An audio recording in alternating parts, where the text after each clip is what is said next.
Hi friends, देखिए 7वीं कक्षा की हिंदी की यह कविता पहली कविता है प्रार्थना। इस कविता को आज हम पढ़ेंगे। देखिएगा, जिनके पास किताबें नहीं है उनके लिए यह सुविधा है कि मैंने यह फलक पर ये कविता लिख कर रखी है। बस खाली केवल आपको देखना है और समझना है। अब इसका भाव हम समझेंगे। ये जो कविता है, इस कविता को उपनिषद से लिया गया है और उपनिषद एक ऐसे हमारा प्राचीन ग्रंथ है। इसका लेखन संस्कृत भाषा में हुआ और जो भी ऋषि मुनि इन्होंने जो भी ज्ञान दिया था, हमारे जो प्राचीन ऋषि मुनि थे, तो उनका वह ज्ञान का संचय उसमें है।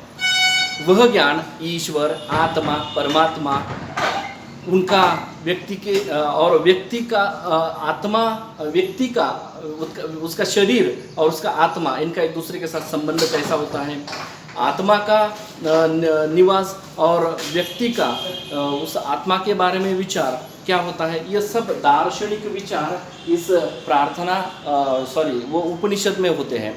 और उन्हीं दार्शनिक विचारों में से एक विचार जो कविता के रूप में प्रार्थना नाम से हमारे इस पाठ्य घटक के लिए है। अब इसमें इस प्रार्थना कविता में कि उपनिषद के वो जो ऋषि मुनि हैं जिन्होंने इसका लेखन किया था, तो उनका यह प्रार्थना करने का तात्पर्य है या फिर ईश्वर से प्रार्थना करने का तात्पर्य है कि वे ईश्वर से ऐसा कुछ मांगना चाहते हैं। किसके लिए? इस धरती पर रहने वाले मानव के लिए। अब उनके लिए भी, जो व्यक्ति इस कविता को पढ़ेगा उनके लिए भी कुछ मांगना चाहते हैं, या फिर वह व्यक्ति खुद करके प्रार्थना करता है कि मुझे यह चाहिए। तो क्या चाहिए, आज हम इस के भावार्थ को देखेंगे। उसका क्या भावार्थ है? देखिए, भावार्थ भाव अनुवाद और अनुवाद, इन दोनों शब्दों में फ़र्क है। अनुवाद का मतलब होता है एक कविता या किसी गद्य या फिर पद्य का जैसे कि वैसा अनुवाद करते समय कभी अर्थ का विचार नहीं किया जाता, किसी शब्द के अर्थ का विचार नहीं किया जाता। जबकि भाव अनुवाद का मतलब होता है कि एक पद्य का, एक भाषा के पद्य का दूसरी भाषा में अनुवाद करते समय उस पद्य के जो विचार है, एक एक शब्द का विचार में जो भाव होता है, वह एक एक विचारों को दूसरी भाषा में लिखते समय या फिर अनुवादित करते समय एक भी शब्द का विचार टूटना नहीं चाहिए। जैसे का वैसा भाव दूसरी भाषा की उस कविता में आना चाहिए, उसे कहते हैं भावानुवाद। और अनुवाद अब उसे हम इंग्लिश में कहते हैं ट्रांसलेशन करना, है ना। जैसे कि मराठी का इंग्लिश में ट्रांसलेशन करते हैं, लेकिन मराठी की कविता पढ़ते समय जो भाव हमारे मन में उत्पन्न होते हैं, वैसे ही भाव इंग्लिश की कविता पढ़ते समय उत्पन्न होने चाहिए। और जब होते हैं तब हम कहते हैं कि उसका सटीक भाव अनुवाद हुआ। ठीक है। अब हम देखेंगे कविता के बारे में कि कविता है, हम असत्य से बचें, हम असत्य से बचे, सत्य पर चले। कवि कहते हैं, या फिर उपनिषद के वो लेखक ऋषि मुनि वो लिखते हैं कि हम असत्य से बचे, सत्य पर चले, प्रभो ऐसा वर हमें दो। असत्य से बचे, सत्य पर चले, प्रभु हमें ऐसा वर दो। 7वीं कक्षा की कविता है दोस्तों। देखिएगा, 7वीं कक्षा के बच्चे आयु से बड़े होते हैं। अब उन्हें माता पिता के संस्कार ही उन्हें बचा लेते हैं कि वे किसी बुरे कार्य से बाहर आना, या फिर बुरा कार्य न करना, या फिर बुरा कुछ न देखना, न सुनना, न बात करना। लेकिन इन सब से बाहर आने के लिए ये कविता भी हमें मदद करेगी। घर पे, परिवार में या फिर समाज में रहते हुए माता पिता के संस्कार काम आएंगे, जबकि यहाँ पर जब हम बाहर घर छोड़कर स्कूल में या कहीं बाहर टहलने के लिए जाते हैं, तब हमारा यह ज्ञान हमें काम आता है। हम असत्य से बचे, हे ईश्वर, जो भी झूठ है, जो भी बुरा है, जो भी अच्छा नहीं है, उससे हमें बचा ले।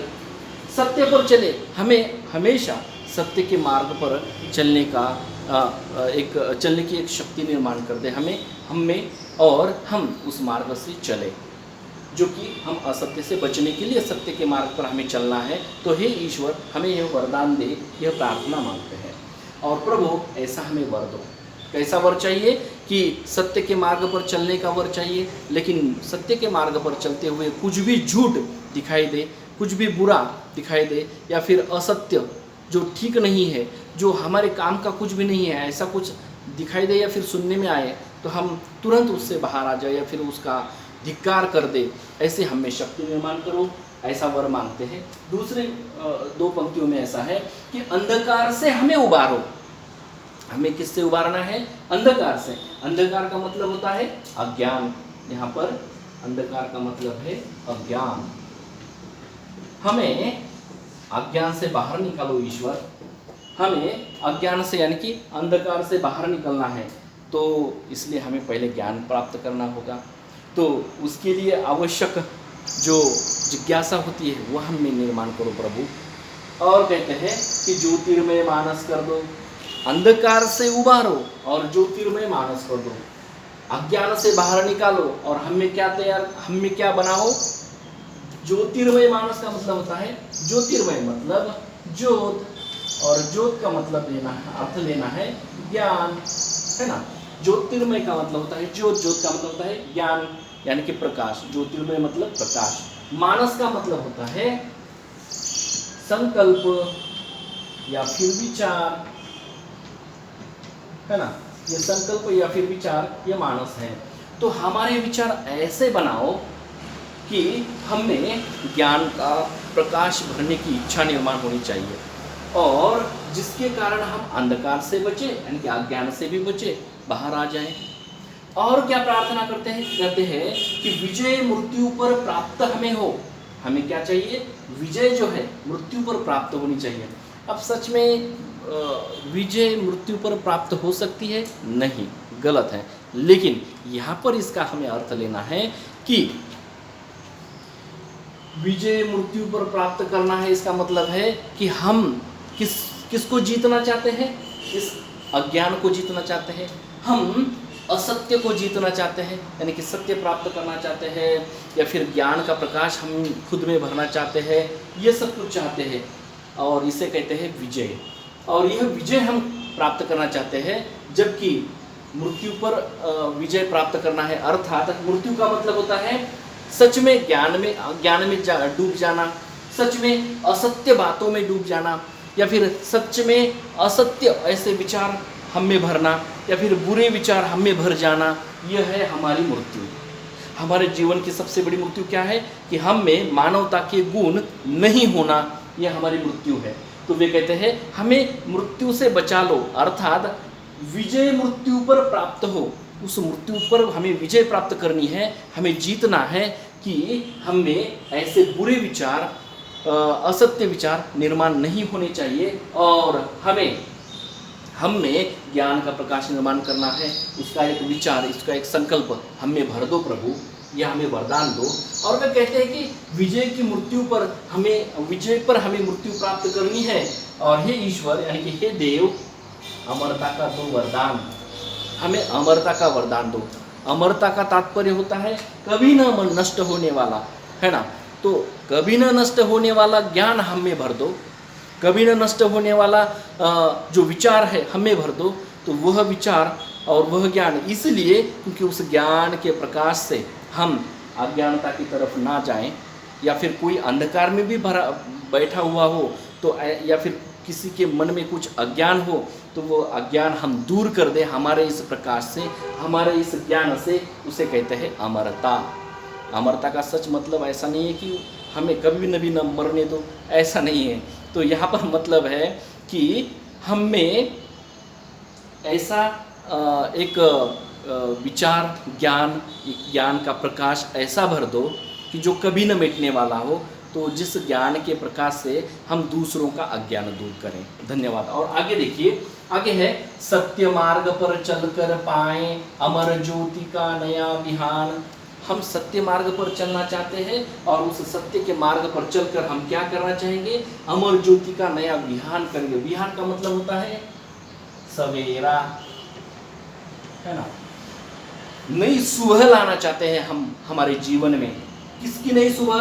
अमर ज्योति की। अमर ज्योति कभी न मिटने वाली ज्योति, यानी कि कभी न मिटने वाला प्रकाश, है ना। ये ऐसा कभी न मिटने वाला प्रकाश, तो उसे कहते हैं हम ज्ञान, कभी न मिटने वाला ज्ञान।